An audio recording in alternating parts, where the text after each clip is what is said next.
Hi everyone, it's Mr. Jensen. Today I'd like to go over air masses.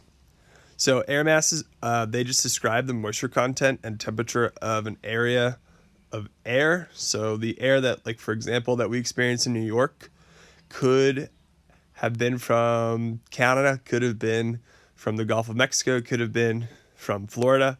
And so there's all these different air masses that are moving around and they originate somewhere different. Like the wind that we feel in New York could have been from somewhere else.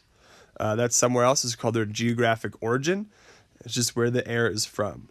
And so, based on where the air is from, it gives the air either a dry content or a very wet content of moisture. Could have a very cold temperature, could have a very warm temperature. And so, you just want to be able to figure out what the air will be like in general if you know where the air is coming from.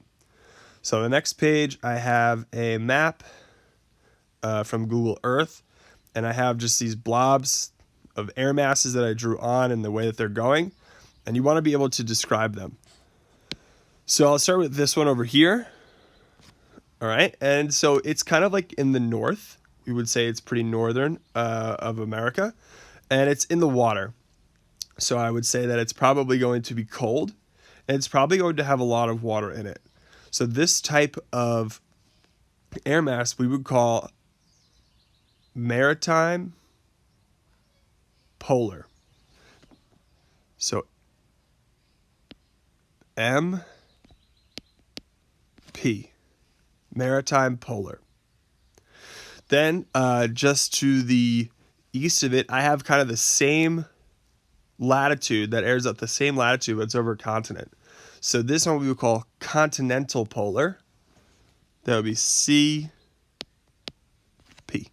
Continental Polar. So both of them are cold. That's why they have the polar. That's why they get P for polar.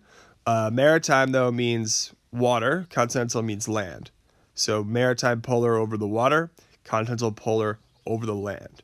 Similarly, on the south of America, I have two red ones, right? And the red one to the west is over the land in Mexico. So I would have to put a C for continental, but then I would put a T for tropical. Tropical means warm, continental means dry or over the land. So because it's in the south towards the equator, it's usually going to be warmer. Then I have the last blob of air. It's in the Gulf of Mexico. The Gulf of Mexico is very warm. It's also very wet. I'm going to have an M for maritime because it's over the ocean, and tropical because it's coming from the south, so it's warm. There is a fifth version that if we have something like the jet stream swooping down, like in a very exaggerated way, in some cases it happens some year, we could have air coming all the way from up here or even further that comes down like all the way down like that, and we call that Continental Arctic. It's like really, really cold air. It's basically all the way from the North Pole, and it's called Continental Arctic. So there's all the combinations you have, and you don't need to memorize them because you can use page 13 where you have all of